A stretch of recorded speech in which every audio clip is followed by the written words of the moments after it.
రాష్ట్ర వ్యాప్తంగా తెలంగాణ ఆవిర్భావ వేడుకలు అంబరాన్నంటాయి. వేడుకలను పార్టీల ఆధ్వర్యంలోనూ ఘనంగా నిర్వహించారు. రాజ్భవన్లో గవర్నర్ జిష్ణుదేవ్ వర్మ జాతీయ జెండా ఆవిష్కరించారు. గాంధీ భవన్లో పీసీసీ అధ్యక్షుడు మహేష్ కుమార్ గౌడ్ ఆధ్వర్యంలో రాష్ట్ర అవతరణ వేడుకలు ఘనంగా నిర్వహించారు. బీజేపీ కార్యాలయంలో కేంద్ర మంత్రి కిషన్ రెడ్డి జెండా ఆవిష్కరించి అమరులకు నివాళులర్పించారు. జాగృతి కార్యాలయంలోనూ ఎమ్మెల్సీ కవిత జెండా ఎగురవేసి అమరుల త్యాగాలను స్మరించుకున్నారు. రాష్ట్ర అవతరణ వేడుకలు హైదరాబాద్లో ఘనంగా జరిగాయి. శాసనసభ శాసన మండలి ఆవరణలో సభాపతి గడ్డం ప్రసాద్ కుమార్, మండలి చైర్మన్ గుత్తా సుఖేందర్ రెడ్డి జాతీయ జెండాను ఆవిష్కరించారు. మహాత్మా గాంధీ, బీఆర్ అంబేద్కర్ విగ్రహాలకు పూలమాలలు వేసి నివాళులర్పించారు. తెలంగాణ ప్రజలకు అవతరణ శుభాకాంక్షలు తెలిపి అమరుల త్యాగాలను గుర్తు చేసుకున్నారు. వేడుకల్లో పలువురు శాసనసభ్యులు, అధికారులు పాల్గొన్నారు. హైకోర్టులో తాత్కాలిక ప్రధాన న్యాయమూర్తి జస్టిస్ సుజయ్ పాల్ జాతీయ పతాకాన్ని ఆవిష్కరించారు. రాజ్భవన్లో నిర్వహించిన వేడుకల్లో గవర్నర్ జిష్ణుదేవ్ వర్మ పాల్గొని జాతీయ జెండా ఆవిష్కరించారు. సంస్కృతి సంప్రదాయాలను కాపాడుకుంటూనే రాష్ట్రం అభివృద్ధి పథంలో దూసుకుపోతోందని గవర్నర్ వివరించారు. Telangana is a glowing testament of the triumph of democratic aspiration, collective resilience and cultural renaissance, rooted in ancient wisdom and spiritual depth, yet advancing with technological excellence and an innovative spirit. Telangana represents a rare confluence of parampara tradition and Vikas progress. As the youngest state of India, it has swiftly carved out a leadership role in inclusive governance, sustainable development and digital transformation. The people of Telangana have demonstrated that love for the land, when combined with vision and determination, can script the inspiring story of development. From rejuvenated rivers and smart urban transit systems to empowered farmers, youth, women and entrepreneurs, and state continues to pursue growth marked by equity and compassion. Telangana ఆవిర్భావ దినోత్సవాన్ని పురస్కరించుకుని PCC అధ్యక్షుడు మహేష్ కుమార్ గౌడ్ రాష్ట్ర ప్రజలకు శుభాకాంక్షలు తెలిపారు. ప్రజలు కలిసికట్టుగా పోరాడి సాధించుకున్న తెలంగాణ ఏర్పడి 11 ఏళ్లు పూర్తయిన 12వ సంవత్సరంలో అడుగుపెట్టిందని తెలిపారు. రాష్ట్ర సాధన పోరాటంలో ప్రాణాలర్పించిన అమరుల త్యాగాలను స్మరించుకున్నారు. తెలంగాణ రైజింగ్ నినాదంతో రాష్ట్రాన్ని దేశంలోనే అగ్రగామిగా నిలిపేందుకు ప్రభుత్వం అహర్నిశలు కృషి చేస్తోందని వెల్లడించారు. తెలంగాణ వచ్చిన తర్వాత 10 ఏళ్ల బీఆర్ఎస్ పాలన మనం చూసాం మిత్రులారా.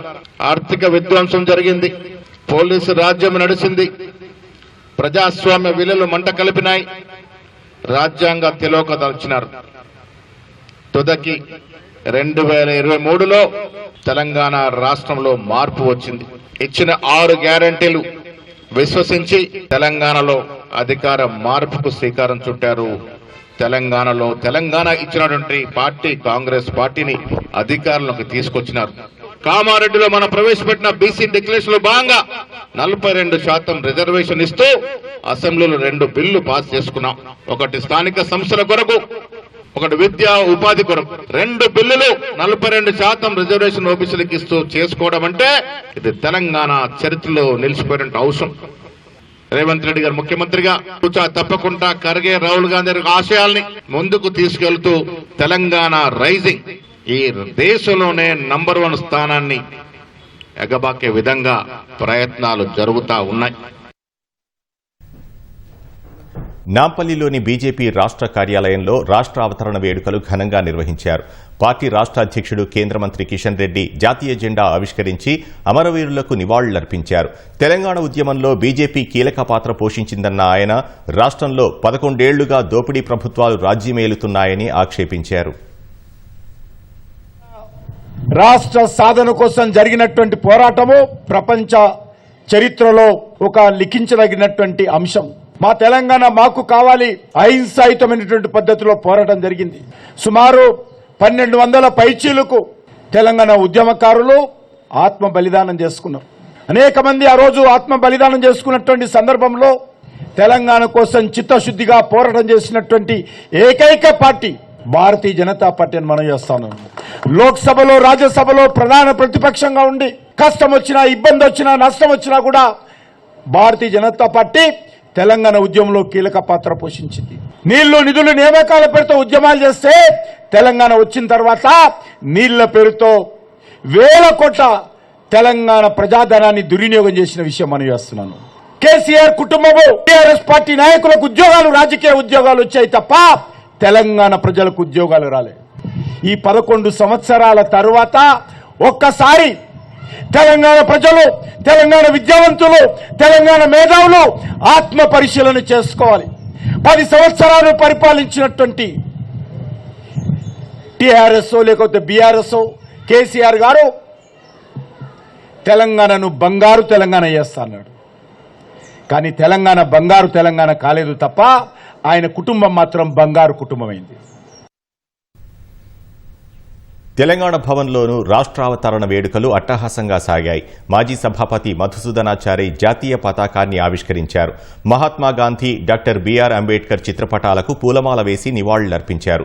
మరోవైపు తెలంగాణ జాగృతి కార్యాలయంలో ఎమ్మెల్సీ కవిత జాతీయ జెండా ఎగురవేశారు. రాష్ట్రం కోసం ప్రాణాలర్పించిన అమరవీరుల త్యాగాలను స్మరించుకున్నారు.